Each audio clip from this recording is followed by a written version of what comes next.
3, 2, 1, and we're live. Hello everyone, welcome back to the Knockcast. The UFC 242 in Abu Dhabi just wrapped up. An incredible card. So much talent, you couldn't fit it in the arena. Stacked up arena. There was as much as I could see, there was not an empty seat. Incredible, an arena that they built in months, and they would just put it to pieces and put it back together again. Incredible. Anyway, moving on to the first fight, we had Taisumov facing on Ferreira, or Herrera, how the Brazilians say it. Ferreira pretty much in the first round, he was trying to understand how Taisumov would fight his own style. Taisumov won the first round, in my opinion. What do you think, Tony? Did he win the first round? He looked like he had the fight under his belt at that point on the first round. Yeah, to be honest, that's what I thought as well when I was watching the fight, yeah. He was completely dominating. He had some good... He almost dropped. He dropped Ferreira to his knees at some point.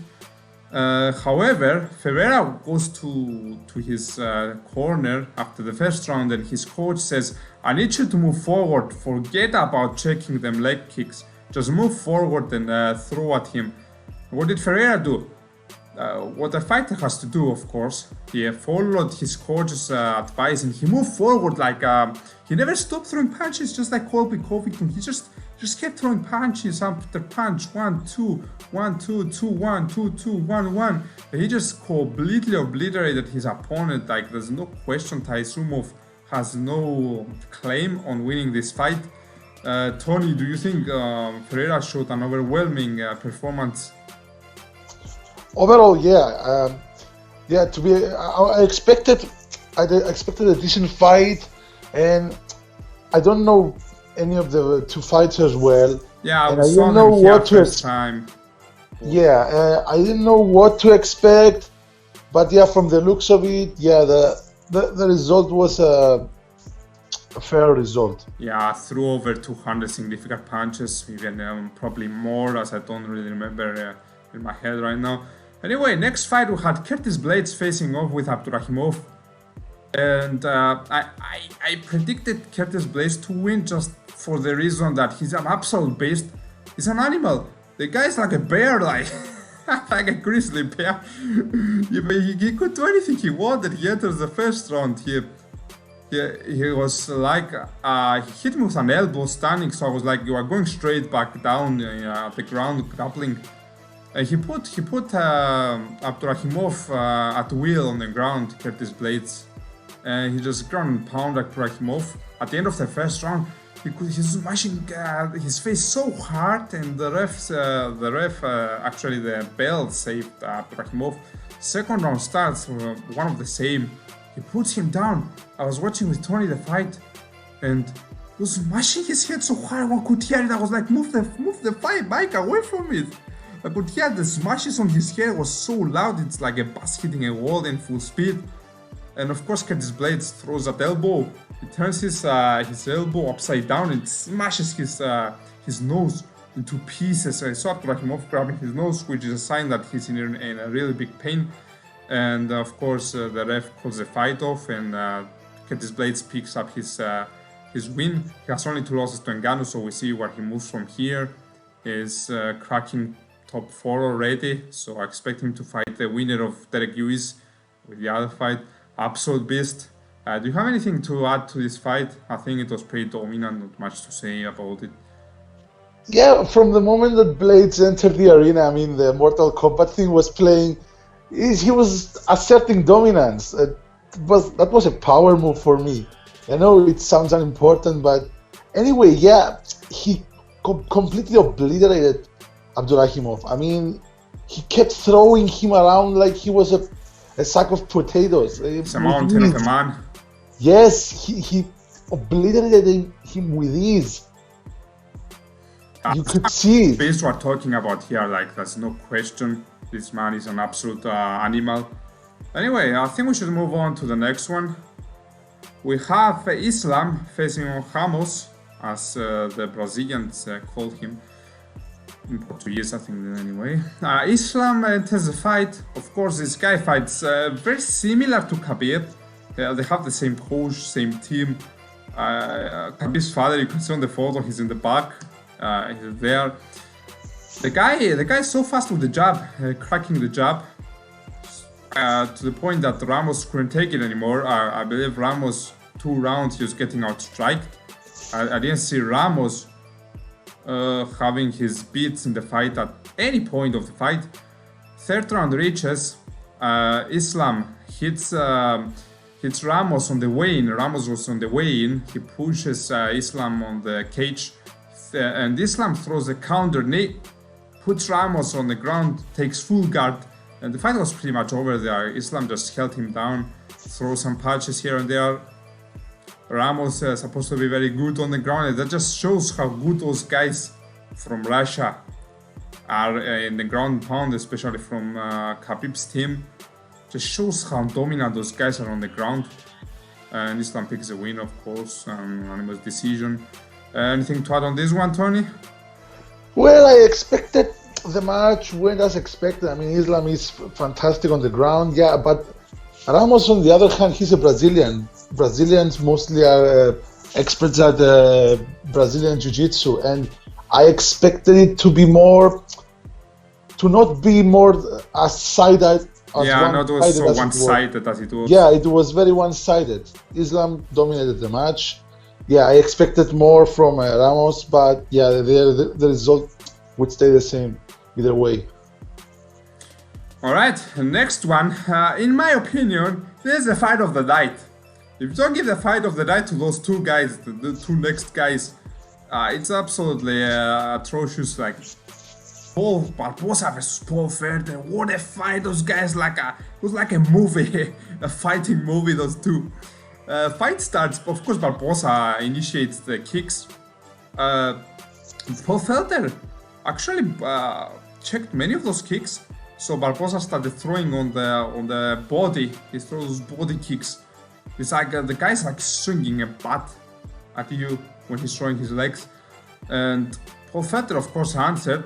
Barbosa very fast in the first round. I say first round, I would give it for Barbosa. But then after the first round, the second one, Paul Felder was able to catch Barbosa more because he was getting a bit tired. And as you get tired, throw your punches and leg kicks slower. Still, Barbosa with the body kicks, whenever he tried to throw the leg kicks, Felder actually blocked them a lot. And at some point we saw Barbosa putting Felder on the ground. And Felder did the right thing defending. He pushes Barbosa's head, but just elbows so hard. It's like, and as soon as Barbosa puts his face right on the chest of Felder just crashing with elbows right on his head. He cut him a big cut on the top of his head. Barbosa had. That's how you defend it. That's how you defend on the ground. You initiate an attack with elbows. What else can you do? Try to get back up when you can't. It's not a good move. Paul Felder standing in the second round, he had some good clinch, throwing elbows from the clinch. Barbosa had that crazy spinning back fist. And in the last round, it was one of the same in the standing as the second round, in my opinion.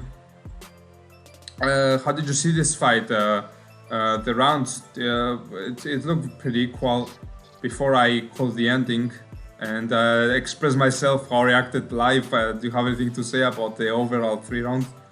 Yeah, well, this match, yeah, it was the fight of the night for me as well, and it was a bloody massacre. I mean, both were bloodied by the end of it.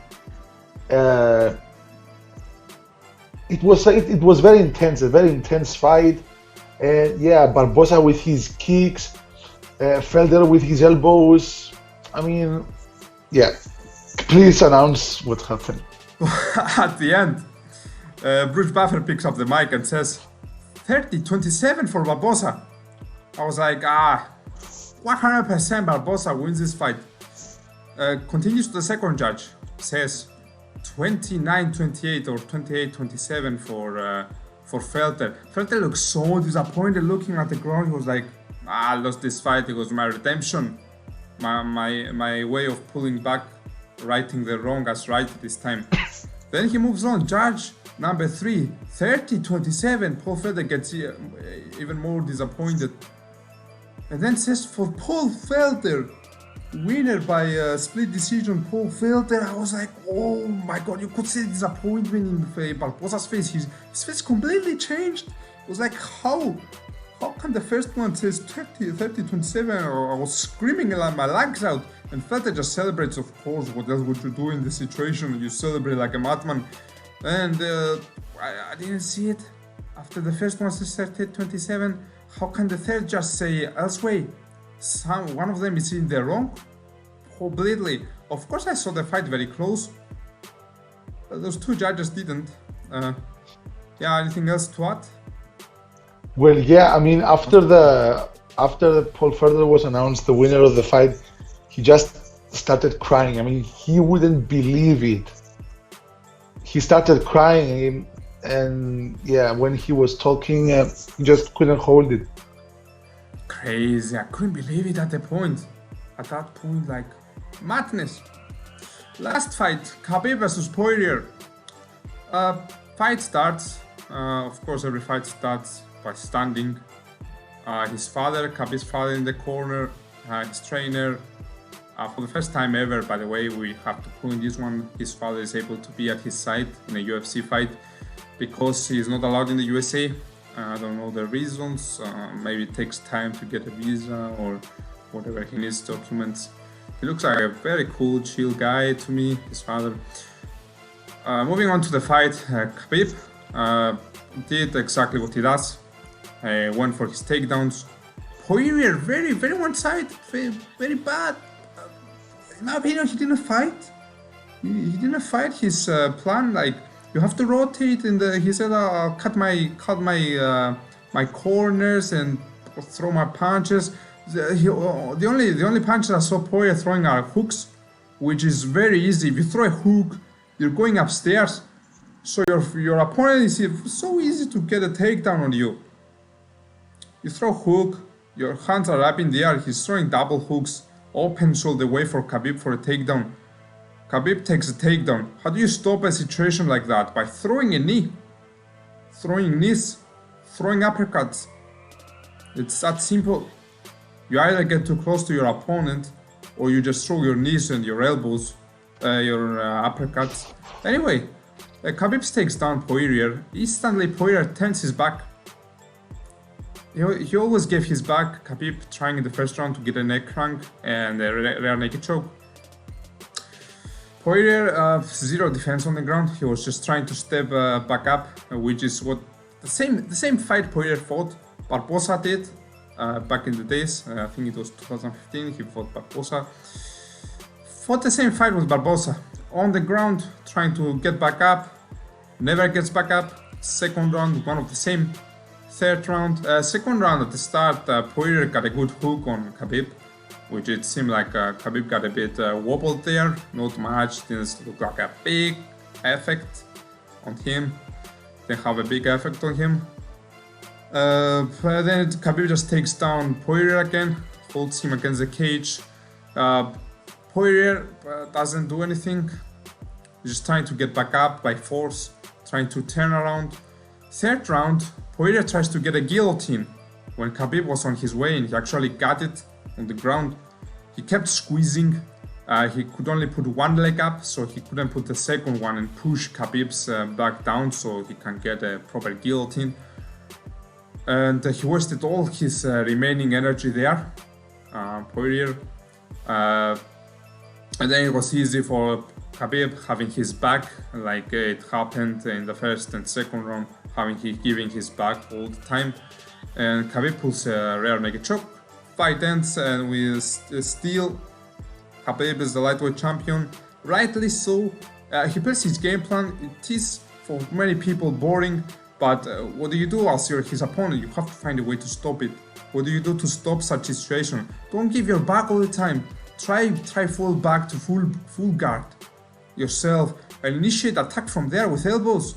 We saw Felder doing that to Barbosa, and it was very effective. Forced Barbosa to get out of there as soon as possible, because you're getting smashed with elbows. It's not funny business. It's not funny business. So for me, this fight, after ending, I think there's only one contender, and it's Ferguson going up against Khabib. And Ferguson does exactly that. He initiates attack from full guard. That's his crazy elbows. And I feel if Ferguson can beat Khabib, he's the only one that can do it at the moment. If he cannot, then Khabib wins that fight. He moves on. He should move to welterweight. Of course, he's not forced to do so. But if we want to see him having a more competitive fight, if Ferguson cannot give that to him. For Poirier losing, where does Poirier moves? I think Poirier moves on to fight maybe Conor. It's a good fight for Conor now. Poirier ain't going for the title. Ferguson should go for the title because Poirier doesn't have a claim. He didn't fight at all this fight. He was just trying to get back up, which is what his teammate already mentioned, that I don't want to go rampart. But yeah, I think Poirier should fight Conor now. Khabib won by rear naked choke, already mentioned. Rightfully so, he fought an incredible fight for his style. His strategy worked perfectly. He executed it perfectly. Do you have anything to add to this fight, Tony? Well, Khabib did what Khabib always does. I mean, he put the Poirier to the ground and kept defending, didn't let him do anything, and won the fight with a choke. I expected Poirier to be more agile, to not let Khabib take him down. He should be moving more in the striking. Instead, yeah, he just, as soon as he got taken down, he turned his back on Khabib, trying to get up instead of defending with elbows, just like you said. And yeah, it's no surprise. I mean, it went exactly as expected by everyone. And just like you said, only Ferguson can stop Khabib now, if he can stop him.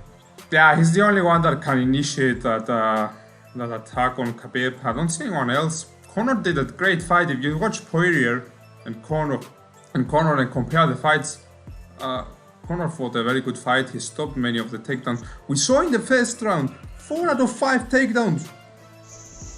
4 out of 9 he managed to get on Conor, which is crazy. That people said, oh, Conor didn't fight at all. Conor had a broken foot as well. People joke, oh, say my foot was a balloon. It is fine the way you said it, but yeah. Do you have anything else to add for this event? A great event overall. Yeah, great talents. Yeah, Barbosa felt the best fight of the night. And overall, yeah, everything went perfect. Alright guys, we'll check out the next event. We'll do, throughout the week, we'll do our prediction videos as we did the past week. And we'll do pre-show and post-show, just like we did for this one. And thank you so much for watching, everyone. We really appreciate our viewers. Thank you, Tony, for being here as well. Make sure to subscribe to our channel, like the video, share it with your mates, and see you later.